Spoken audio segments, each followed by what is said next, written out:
morning. It's our privilege from our main church po ng Santa Clara. Ayan. So, ang ating sa head ng education, ayun, ano po. Sige po, palakpakan po natin ang timeless beauty. Yan, timeless beauty. Walang iba po. Sa buhay po ni Sister Grace Salinas. Praise God.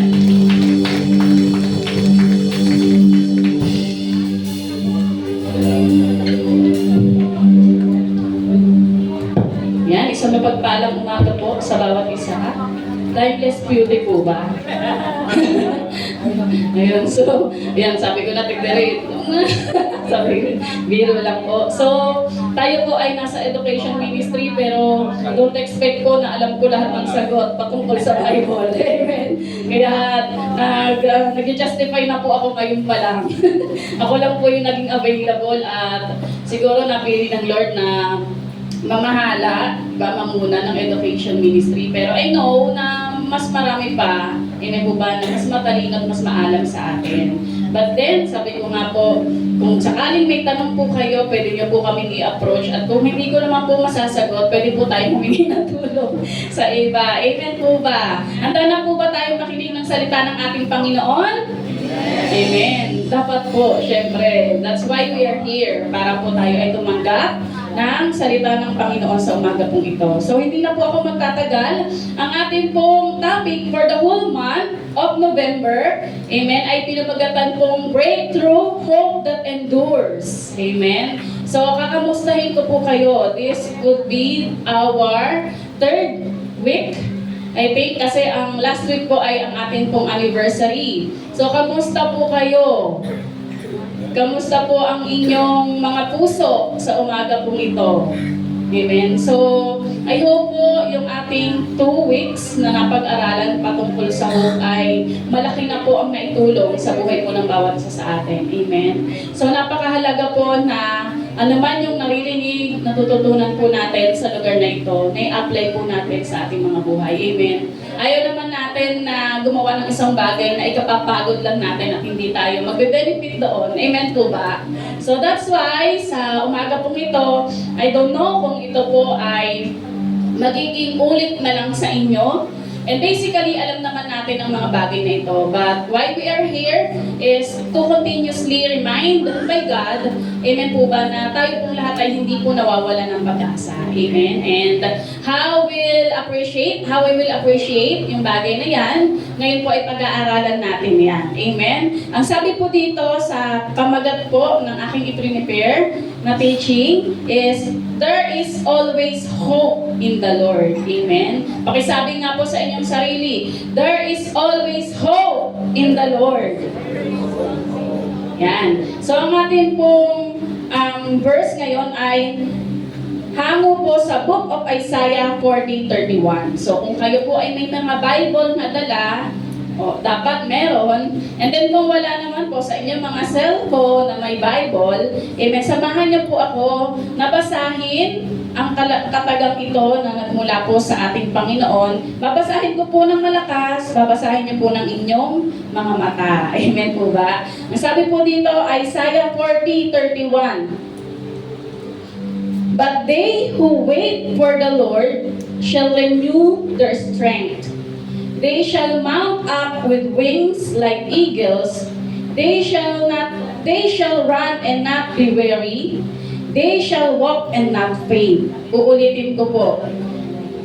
But they who wait for the Lord will renew their strength. They shall mount up with wings like eagles. They shall run and not be weary. They shall walk and not faint. Amen po ba? Yun po ang salita ng Diyos na iniiwan para po sa buhay ng bawat isa sa atin. Tayo po ay sandaling yumuko at manalangin. Dakilang Diyos aming Ama, salamat po sa muling pagkakataon na ibinigay mo sa amin na makapaglingkod, makapagpuri sa inyo.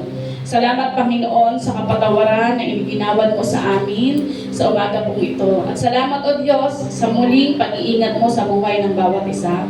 And Lord, we pray sa umagang ito, Ikaw, Panginoon Diyos, ang maitaas, ang mga salita mo, Panginoon Diyos, ang siyang tunay na mangusap sa buhay ng mga kapatid ko pong narito.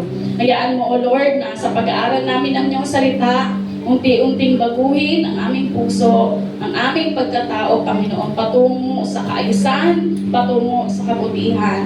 At sa umaga pong ito, Panginoon, I pray na bawat isa na naririto ay magbukas ng kanilang puso upang tanggapin ang iyong salita, upang ito po ay malakaran sa bawat araw ng aming buhay. Sa iyo na po namin pinagkakatiwala ang mga susunod pa ng oras. Ito po ang aming dalangin sa tanging pangalan ng iyong anak na si Jesus. Amen. Isa nga pong malakas na palakpak sa ating Panginoon. Praise God. So, ang sabi po diyan, ang hope, sabi nga ay, it is not a wishful thinking, but confident trust in God's promises. Amen. Minsan po kasi pag narinig natin yung salitang hope, alam natin, sa Tagalog, yun ay pag-asa. Amen po ba?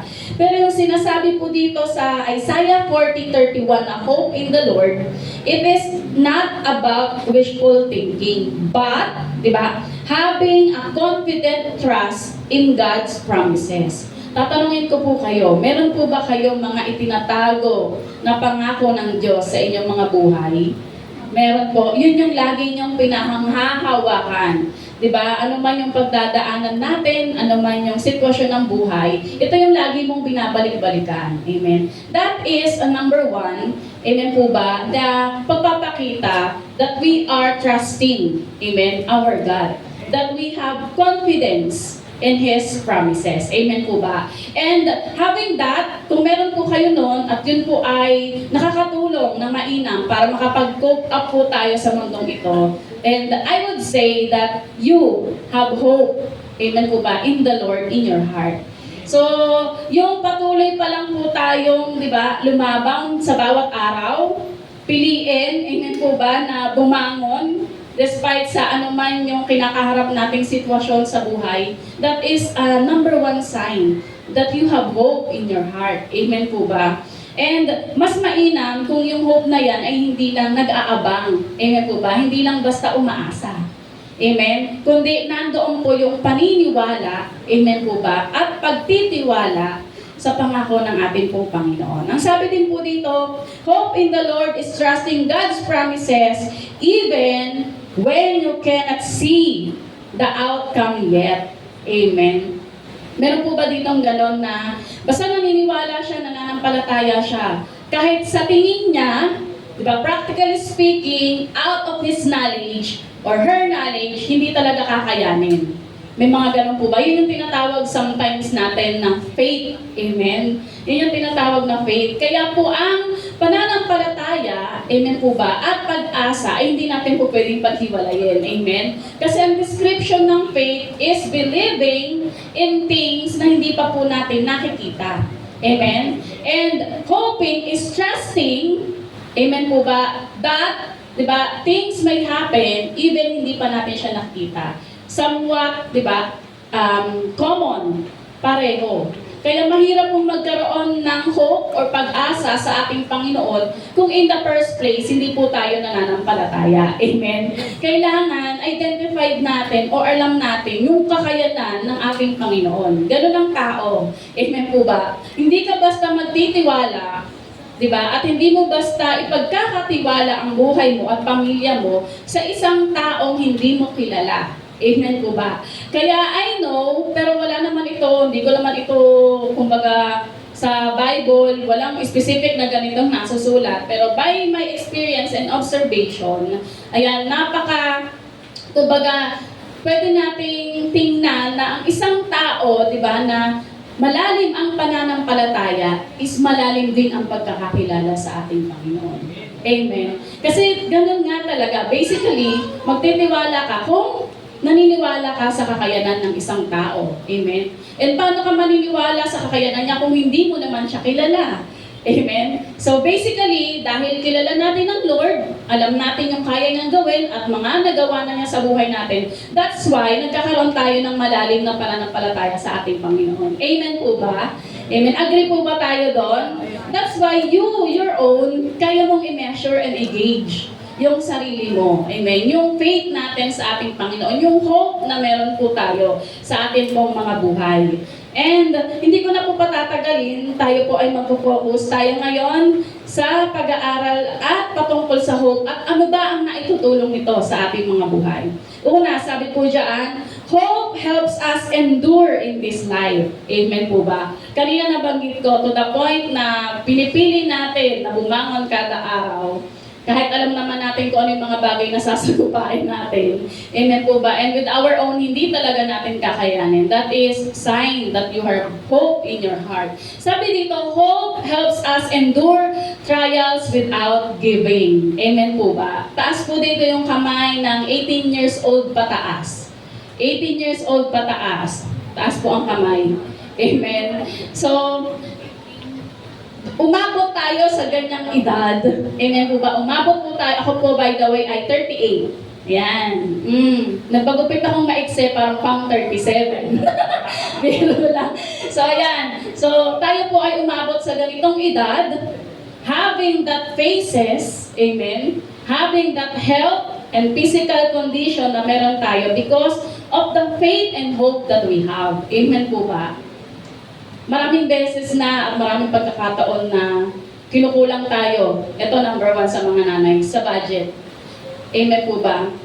Hindi natin makita yung equal di ba? Yung pagtaas ng bilihin sa yung inflation, di ba? Hindi natin yung makontrol. Pagtaas ng bilihin tsaka pagtaas ng sweldo natin. Minsan kahit sobrang sipag mo, yung taas ng sweldo hindi sumasabay sa taas ng bilihin na meron ka. Kaya there are times po talaga na hindi kakasya or hindi kakayanin yung kaya nating ipasok na income doon sa gastusin na meron tayo. Amen? And syempre, depende rin yun kung paano i-manage. Amen po ba? Nung asawang babae or kung nakay lalaki man yung budget, depende na rin kung paano tayo mag-adjust. Amen po ba? Dahil nakikita natin tumataas ang bilihin, magkakaroon tayo ng adjustment sa mga expenses natin. So yung palang bagay na yun ay malaking trial na sa buhay ng bawat isa. And I know, sa lahat ng nagtatrabaho and may business, you have hope in your heart na darating ang araw mapopromote ako. Darating ang araw, tataas ang sweldo ko. Darating ang araw, itong maliit na business ko na to, ito yung magiging katuwang ko, amen? Para masustentuhan ko yung mga pangangailangan.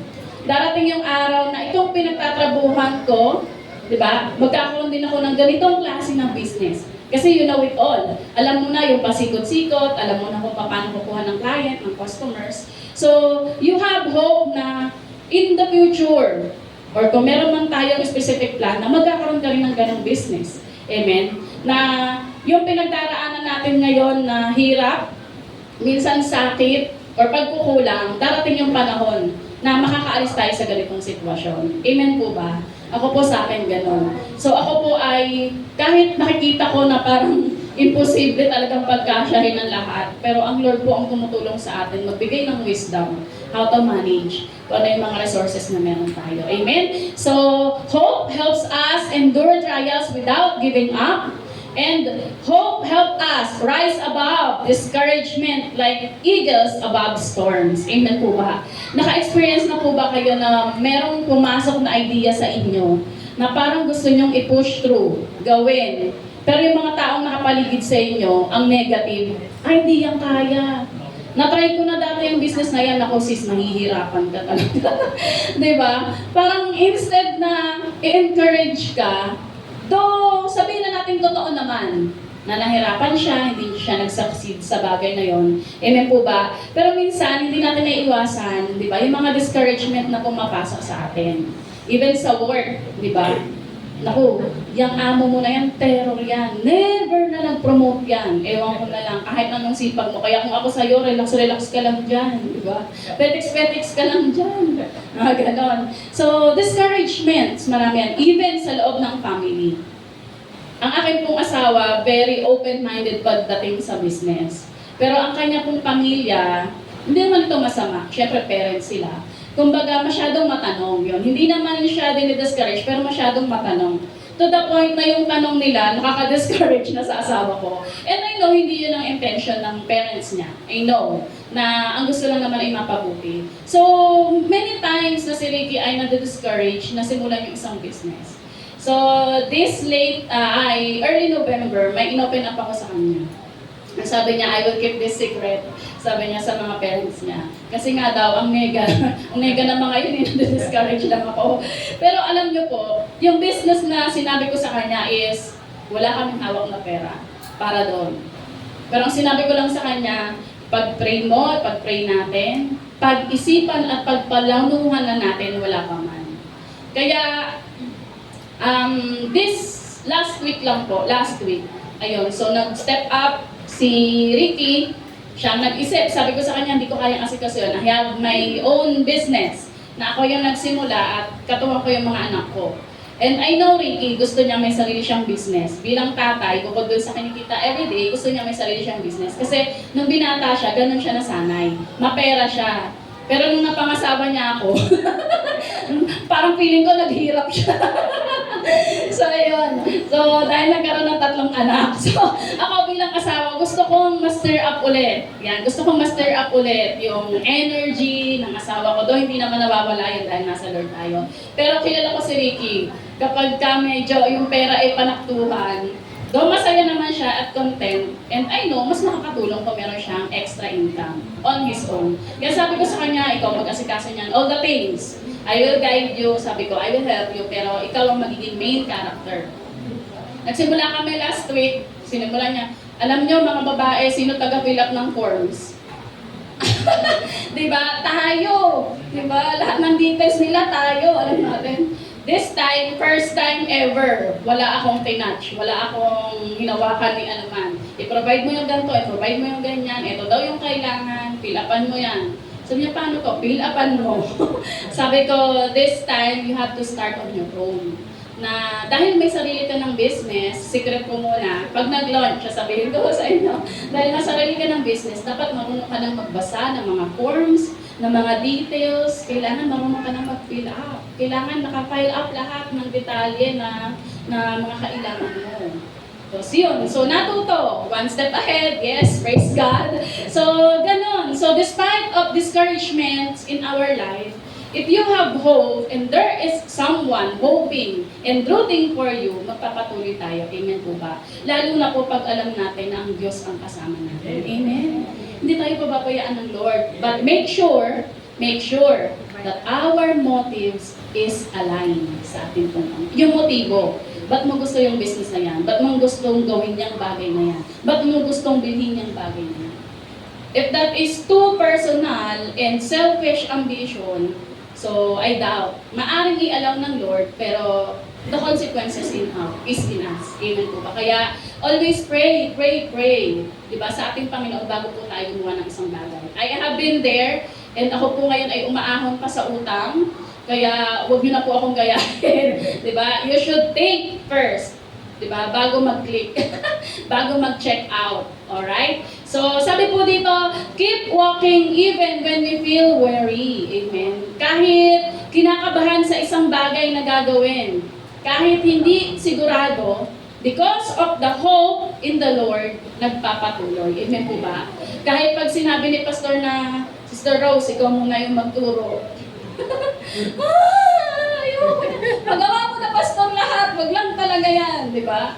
Sa mga trabaho natin, pag hindi normally ikaw yung gumagawa or papagawa sa isang bagay, kabado ka dyan. Lalo na kapag may ililid kang team or group.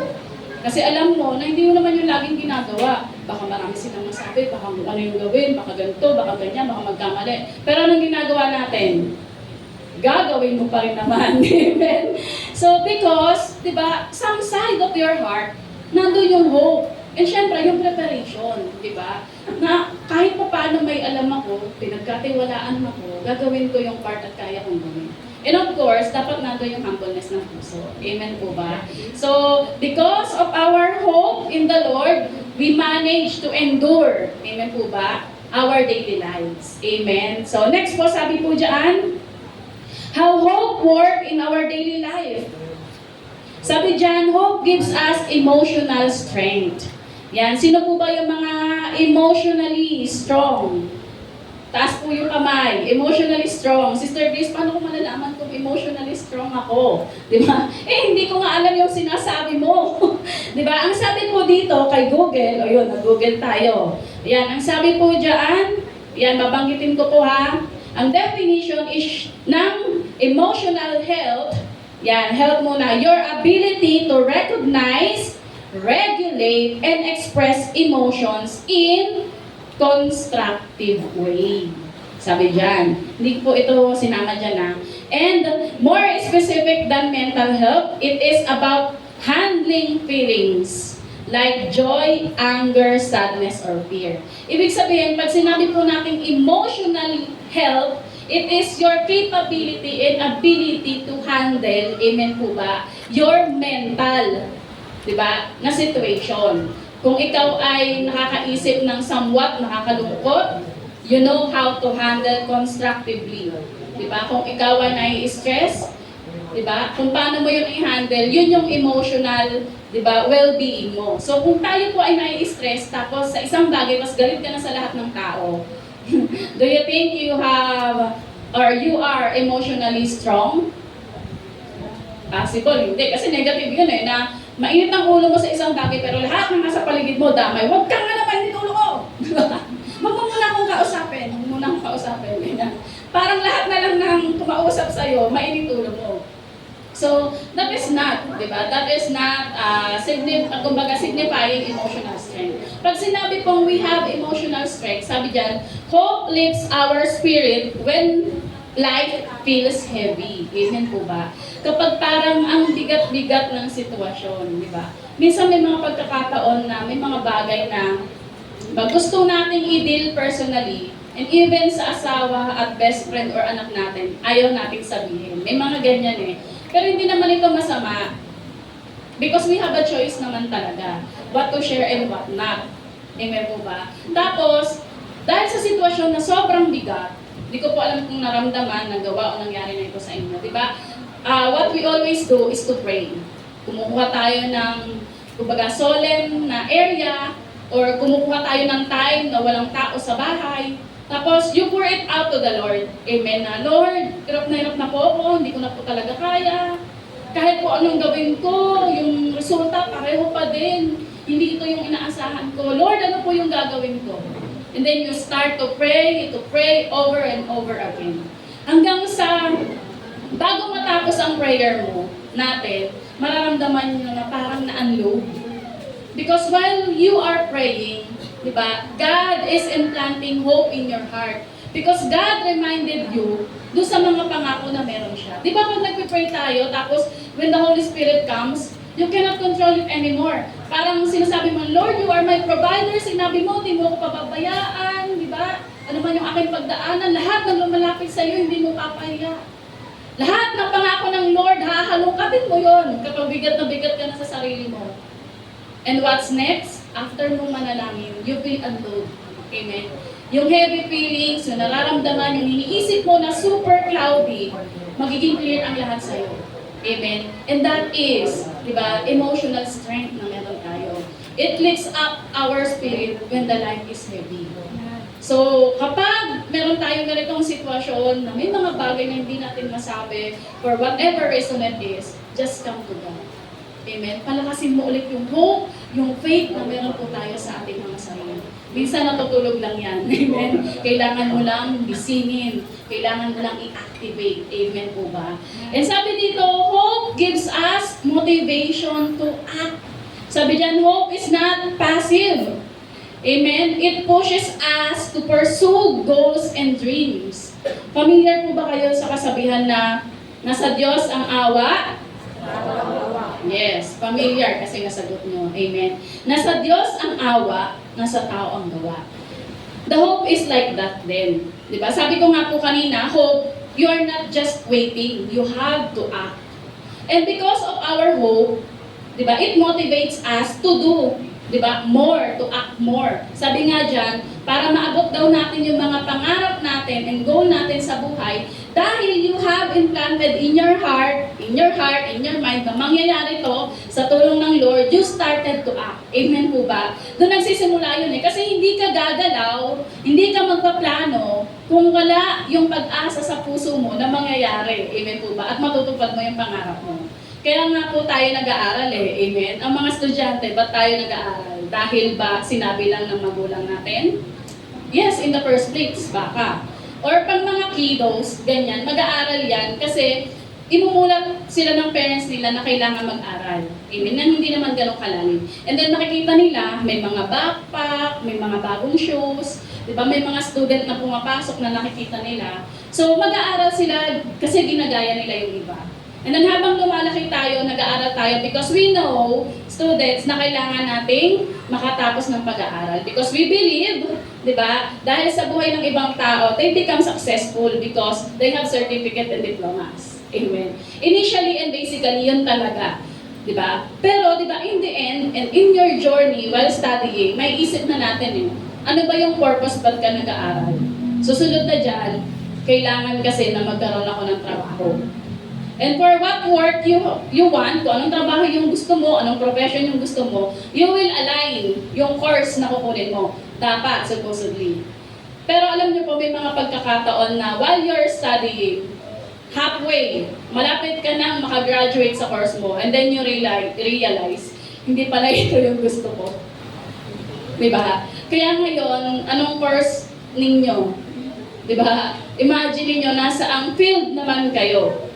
Amen. Ako po ay engineering graduate, Electronics and Communication Engineering sa PUP.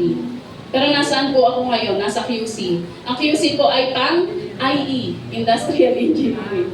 Ang lapit, di ba? Dapat ang trabaho ko as ECE, nasa telecommunication ako, ABS-CBN, GMA, ganyan, Globe, PLDT. Pero hindi doon di ba? Tapos nasa QC ako ngayon dahil panganay po ako.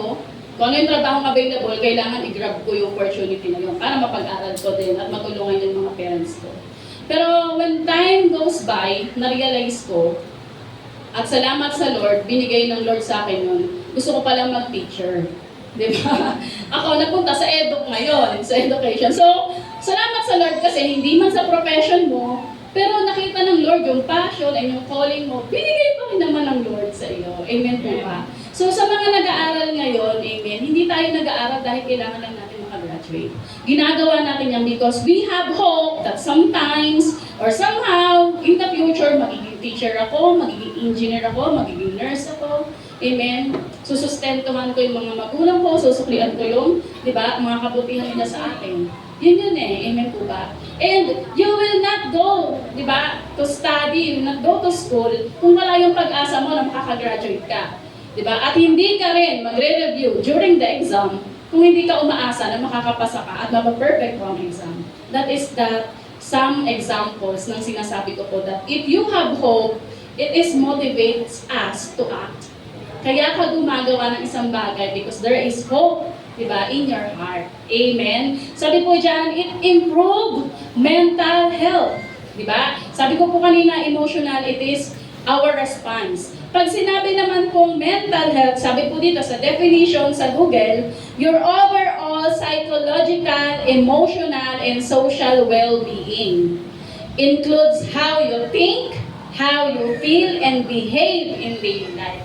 Yung kanina, how you react and manage to your mental. Yung ngayon naman, kung papaano ka daw mag-isip, kung ano yung nararamdaman daw po natin, and yung mga actions natin in our daily life. So, ang sabi nga po dyan, it improves our mental health. Tama naman, amen po ba? Kapag kasi ikaw ay walang hope, di ba, laging negative ang maiisip mo.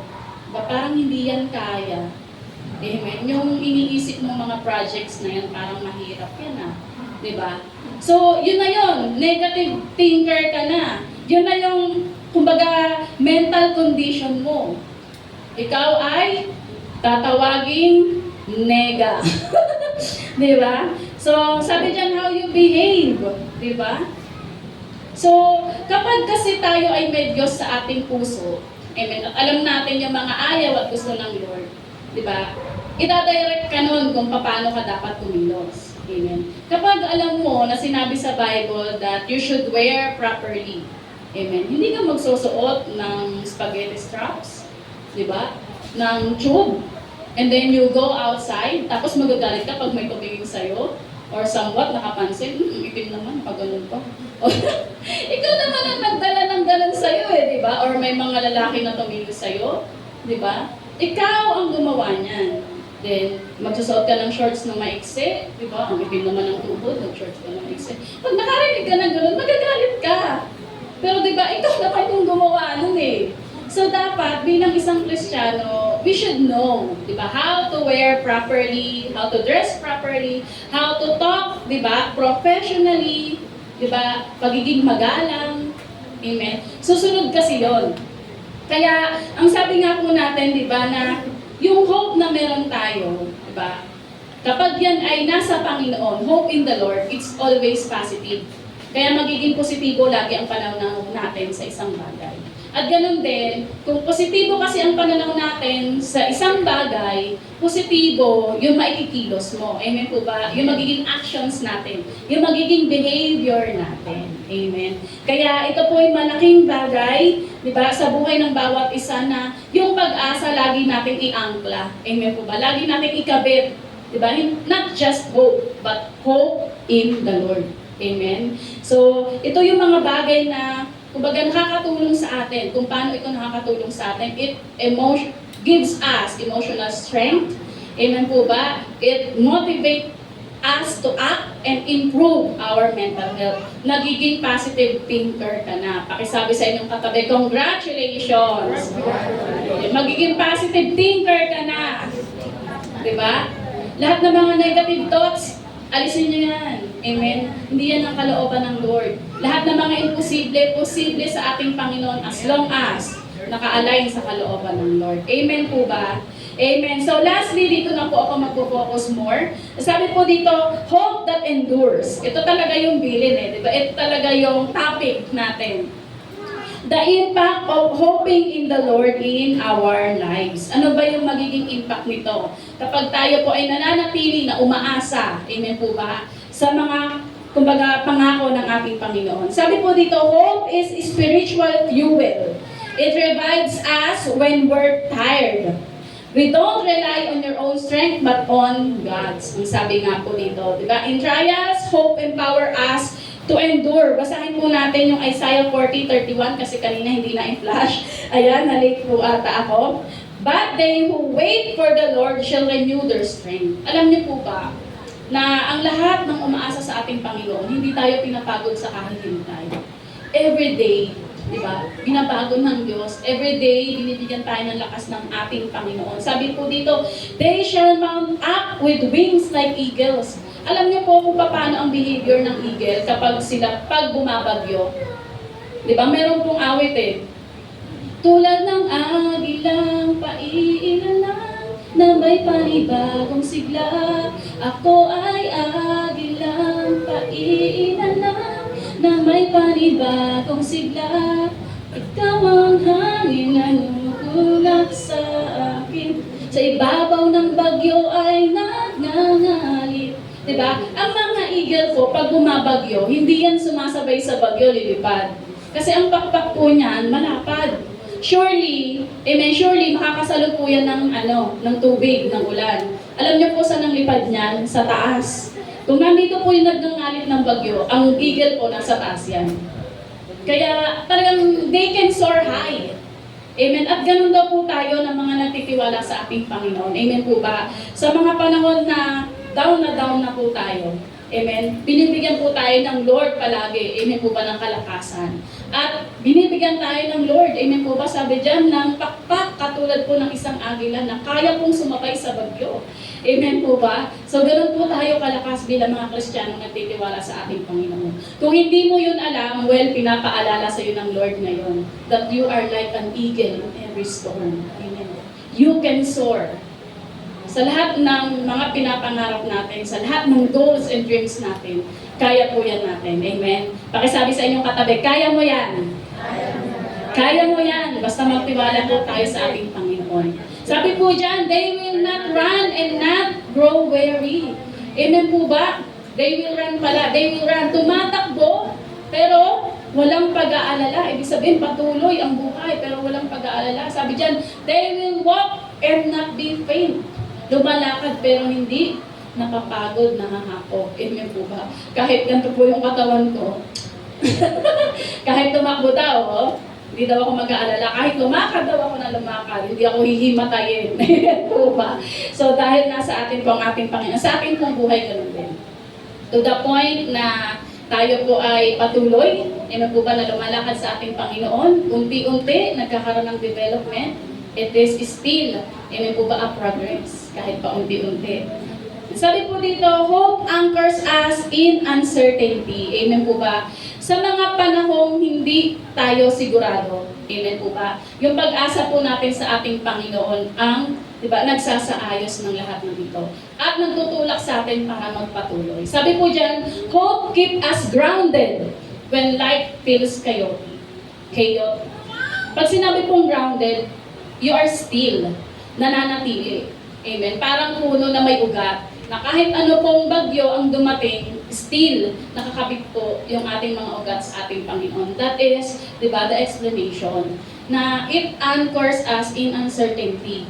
Sa mga nangingisda, di ko po alam, di ba, kapag may isang bangka, parang hindi yun mawala, kasi hindi naman lagi pag namamangka ka or nangingisda ka, lagi mong iaahon sa pangpang yun eh.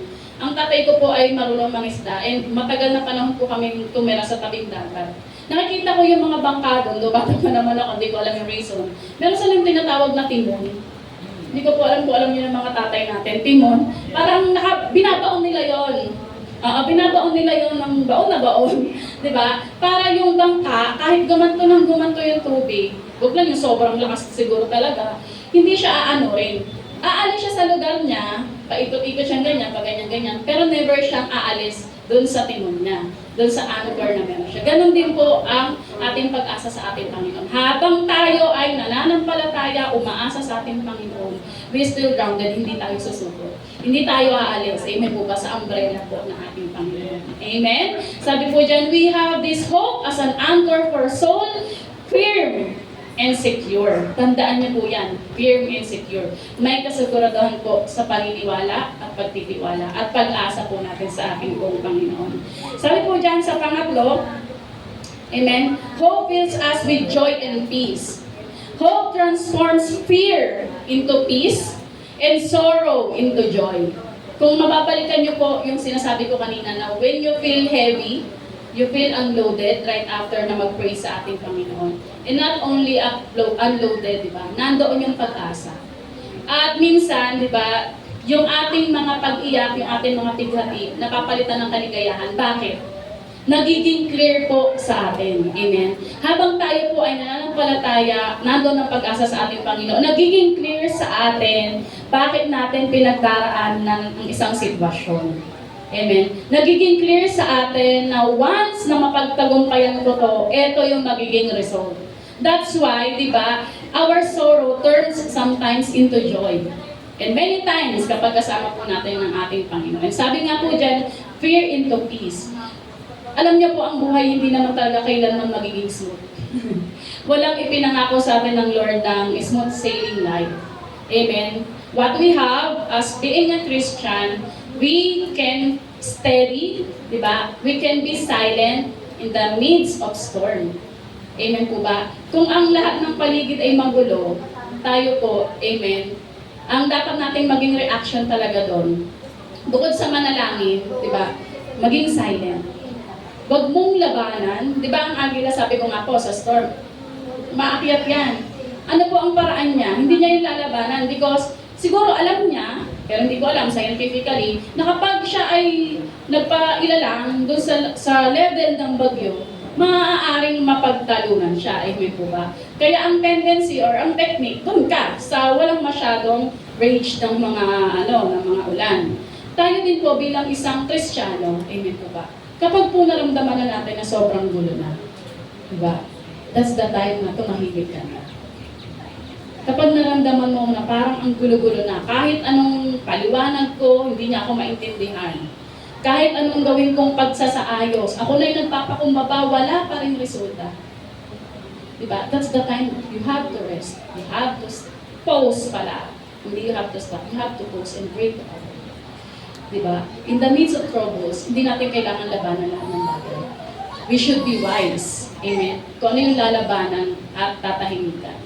Di ba parang sa chessboard or sa dama? Kapag ka naglalaban kayo, ikaw naman lalaro. Di po ako player ng chess. Palaro niyo na po lahat ng sports. Wag lang talaga board games. Di ba? Pero nakikita ko yung mga naglalaro. Alam na agad nila kapag matatalo sila. Alam niyo yun, na no move na ako. Sabi ko, paano niya kaya nalalaman yung hindi niya pa nga ginaganon? Kumbaga alam nila eh. Sa buhay, kapag nakita mong no move ka na, hayaan mo na ang Lord ang magtaas ng chess piece para tumira sa akin. Amen? Hayaan mo na ang Lord tumira. So, sometimes ganun ang buhay. And paano matatransform? Diba? Yung ating mga sorrow, yung ating mga takot, into joy and into peace, let God. Amen. Let God moves in our lives. And always, di ba, have hope in our Lord. Sabi po dyan, so that you may overflow with hope by the power of the Holy Spirit. Let the Holy Spirit guides us in everything that we do. Next po, sabi dyan, hope reminds us of God's faithfulness. Kanina nabanggit ko po iyon sa inyo. May mga pinangahawakan po ba kayong pangako? Amen. Alam niyo po, kaya niyo yung pinangahawakan, di ba? Kasi nandun yung pananampalataya natin. And at the same time, you already know God. Alam po natin yung kakayanan ng ating Panginoon. At alam natin na ang Lord kailanman hindi tayo bibiguin at hindi magsisinungaling sa kanyang mga pangako. Sabi po dito, hope is rooted in God's perfect plan for our future. Meron po ako nilagay na verse dyan. Alam niyo po ito. Sabi po sa Jeremiah 29:11, for I know the plans I have for you. Ano po yung karugtong? Babasahin ko po for I know the plans I have for you. Plans to prosper you and not to harm you, plans to give you hope in the future. Yes. Pero bago yon, meron diyang sinabing, says the Lord. For I know the plans I have for you, says the Lord. Plans to prosper you and not to harm you, plans to give you hope and a future. Alam niyo po yung salitang ito, hindi yan ganyan kababaw. To give you hope and a future. The hope that are pertaining sa salita pong ito ay pag-asa na someday makasama po natin ang ating Panginoon. And future pertaining to eternal life. But of course, we can use that practically. Amen po ba na? Kailanman ayaw ng Diyos o hindi plinano ng Diyos na tayo po ay mapahamak. Amen po ba? Kundi magkaroon ng pag-asa. Amen po ba? At future. Lagi po natin iisipin yon. Amen po ba? Na laging may pag-asa at laging may future sa ating pong Panginoon. This would be the last. Ang sabi po dito, hope inspires us to encourage others. Amen po ba? Yung pong pananampalataya, pag-asa na meron po tayo sa ating puso, ayan po ba, nakakatulong po yan to encourage others. Sabi dito, hope is contagious. Pag sinabi pong contagious, nakakahawa. Ayan po ba? When we share it, we strengthen others. Yan. Sabi po dito sa Hebrews 10:23, let us hold unswervingly to the hope we profess. Kailan po natin ito na-exercise? Or kailan tayo nakakapag-share ng hope na meron po tayo sa ating mga kapatiran, sa mga katrabaho, kaklase? Kailan yung mga pagkakataon na ito? Meron po ba kayong naiisip na nakapag-share na ako ng salita ng Diyos? O hindi man salita ng Diyos, I know na in my life may na-encourage na buhay sa akin through our testimonies. Amen. Sometimes, alam niyo po, unintentionally, ang gusto mo lang naman ay magbalik ng pasasalamat sa ating Panginoon. Pero unintentionally, hindi po natin alam. It gives encouragement and hope to others. Hindi po kasi natin alam na baka, di ba, isa sa mga taong nandoon, nakikinig po sa atin, ay may parehong pinagdadaanan natin. And because you are giving testimony, di ba, you are testifying the goodness of God na napagtagumpayan mo yon, somehow, papasok sa isip at puso niya, kaya pala. Amen. Kung ano mo yung pinagdadaanan ko ngayon, mapagtatagumpayan ko kasi siya nga napagtagumpayan niya. Amen. That's why kung meron po tayong pagkakataon to testify, kung may pagkakataon magkwento ng mga napagtagumpayan isang bagay, hindi para magyabang. Amen. Kundi para mag-encourage ng ibang tao na kaya mo na. Amen. Basta magtiwala ka lang, manampalataya ka, umasa ka lang sa ating Panginoon, kaya mo. Kakayanin mo. Amen po ba? And sabi po dito sa ating pong next slide, where do you need hope today? Saang aspeto po ba ng buhay natin kailangan nating dagdagan pa yung pag-asa na meron tayo?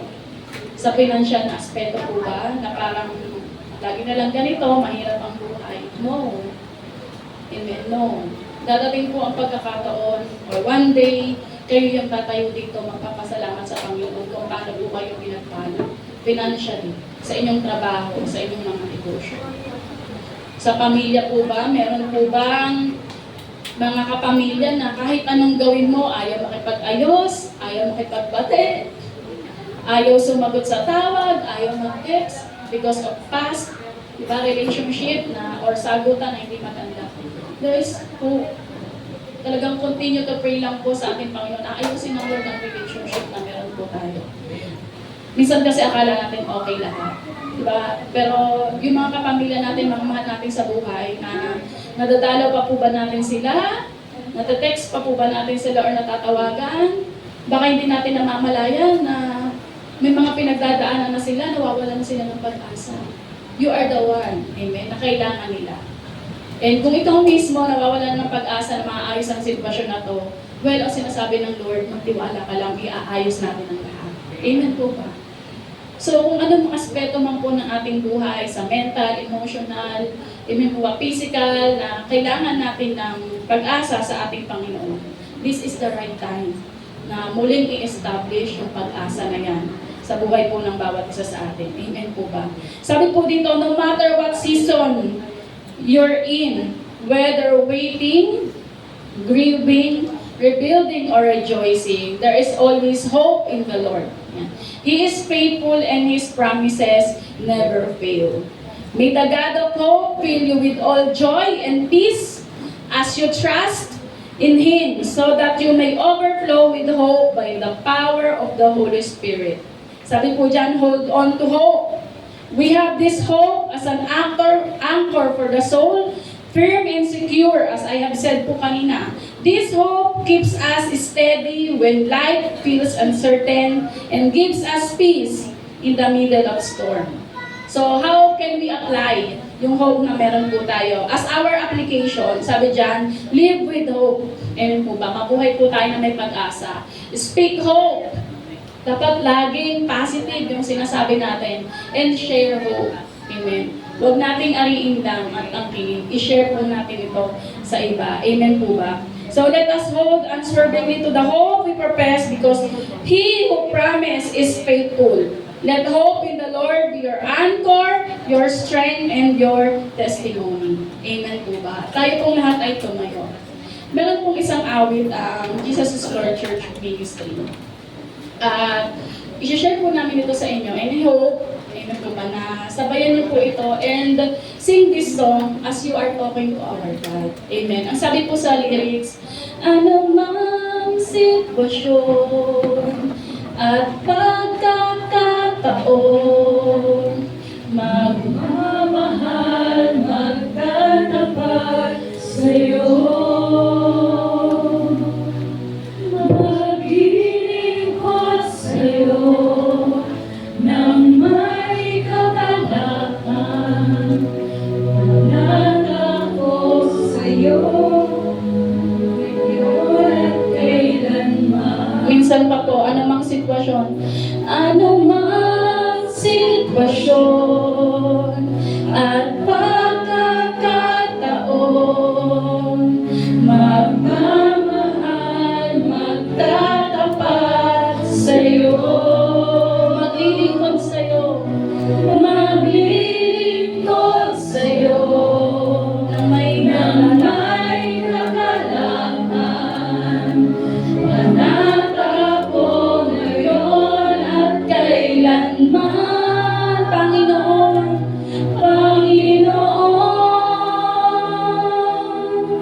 Ako sa'yo'y magtatapat, ibibigay lahat-lahat ang puso ko. Hindi hangad itong mundo, Panginoon. Hindi man sasapat, hindi man sasapat, gagawin ko ang lahat, gamitin mo para lamang sa kalwa.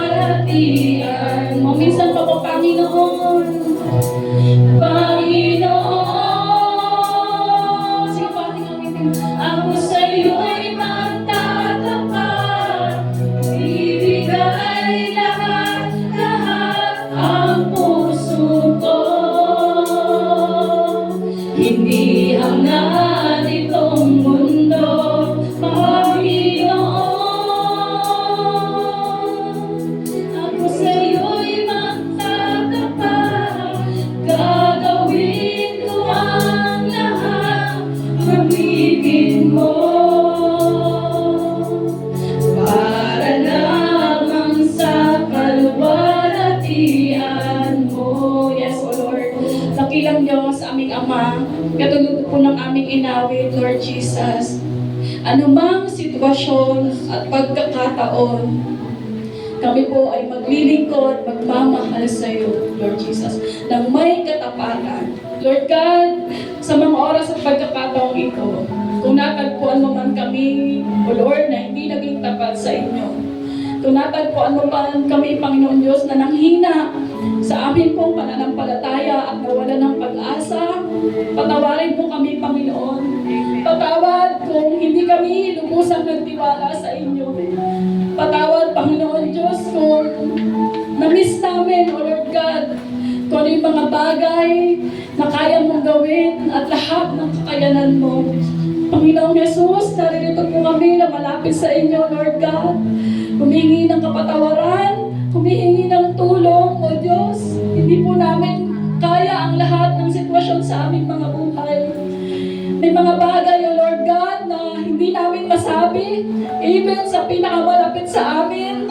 Kaya naman, Panginoon, sa iyo lamang po kami nagtatapat. Sa iyo lamang po kami lalapit, O Lord God. At O Diyos, nawa, Panginoon, panalangin ko sa umaga pong ito, na bawat isa na lumapit po sa inyo, Lord God, huwag niyo po silang bibiguin. Bawat isa na lumapit sa inyo, Panginoon, hayaan mong maramdaman nila yung comfort mo. Hayaan mo, Lord God, na bawat lalapit sa inyo, Panginoon, ay ma-restore, O Lord Jesus, yung pananampalataya, yung paniniwala at pag-asa po nila sa kanilang mga buhay. And not only that, O Lord, gamitin mo ang aming mga buhay, O Diyos, upang mapalagana pa ang mga positive, Panginoon Diyos, na pananaw, mapalagana pa, Panginoon, ang mga salita mo, at gamitin mo rin yung aming buhay, Panginoon, upang maipakilala ka pa po namin sa mga taong nakakasalamuhan namin kung gaano mo kami kamahal, kung gaano mo kami, Panginoon Diyos, ipinaglaban, kung gaano mo kami sinasamahan sa bawat araw po ng aming mga buhay. At Lord, sa umaga pong ito, hindi po kami lalabas sa lugar na ito, Panginoon Diyos, na hindi namin na-establish muli yung pananampalataya at pagtitiwala namin sa inyo. Lord God, sa iyo lang po namin pinagkakatiwala ang aming mga buhay, ang aming pag-aaral, ang aming negosyo, ang aming relasyon, ang aming mga pinagkakakitaang hanap buhay at trabaho, Lord God. Sa iyo po namin pinagkakatiwala ang aming mga buhay. Kaya naman, Ama, sa iyo po namin binabalik ang lahat ng pasasalamat, pagluwalhati sa umagang ito. Sa iyo lamang aming Panginoong Jesus, ang lahat po ng anak ng Diyos na may pag-asa sa puso ay magsabi ng malakas na